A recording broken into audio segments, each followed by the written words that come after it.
যেদিন আমি ব্যাঙ্গালোর থেকে কলকাতায় ফিরলাম এটা সেই দিনকারের ভিডিও।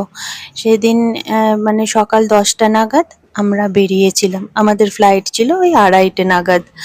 তো সকাল 10টা নাগাদ অল্প করে একটু ভাত খেয়েই আমরা বেরিয়েছিলাম। কিন্তু ক্যাবে ওঠার পর জানতে পারলাম আমাদের ফ্লাইটটা ডিলে হয়েছে। আমরা স্পাইস জেট নিয়েছিলাম। তো ওটা ডিলে হয়ে বিকেল 5:30টা নাগাদ হয়ে গেছে।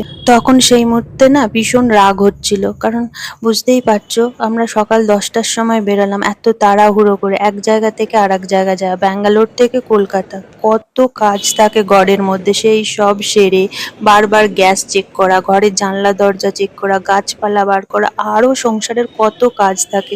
সেই সব সেরে তাড়াতাড়ি করে এয়ারপোর্টে এসে বসে রইলাম সকাল থেকে। তো তারপরে এয়ারপোর্টে আসার পরও দেখতে পেলাম আধা ঘন্টা করে পরপর ডিলে হতেই থাকলো।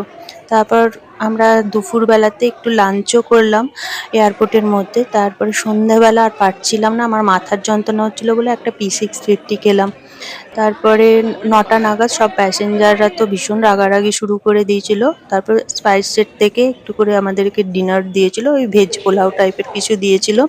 আর আমি বাড়ির থেকে অমলেট করে নিয়ে এসেছিলাম, তো সেটাই খেলাম।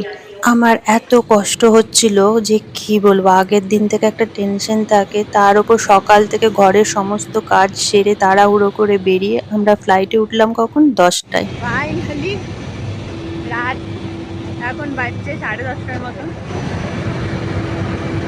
এখন 10টায় বেরিয়েছি, 10:30টায় ফ্লাইট, 2:30টাই ছিল। চলো দেখি এবার কখন যে পৌঁছায় কলকাতায়।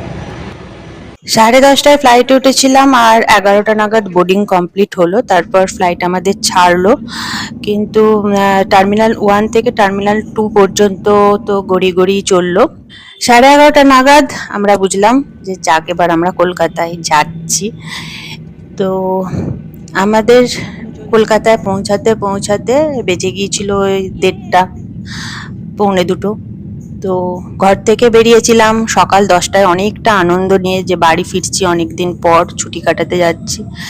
তো রাত্রেবেলা যখন বাড়ি ফিরলাম সেই আনন্দটা আর আমাদের মধ্যে ছিল না। সারাদিনের ক্লান্তি ধকল সবই ছিল।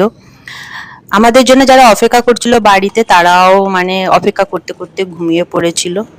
এয়ারপোর্ট থেকে আমরা গাড়ি নিয়ে বাড়ি পৌঁছাতে পৌঁছাতে আমাদের রাত 2:30 বেজে গিয়েছিল। সকাল 10টায় বেরিয়েছিলাম, তো রাত 2:30টায় বাড়ি পৌঁছালাম। তো এই ছিল আমাদের কলকাতা আসার গল্প। তো আজকের গল্পটা আমি এখানেই শেষ করছি। কলকাতার আরো অনেক গল্প তোমাদের সাথে পরে হবে।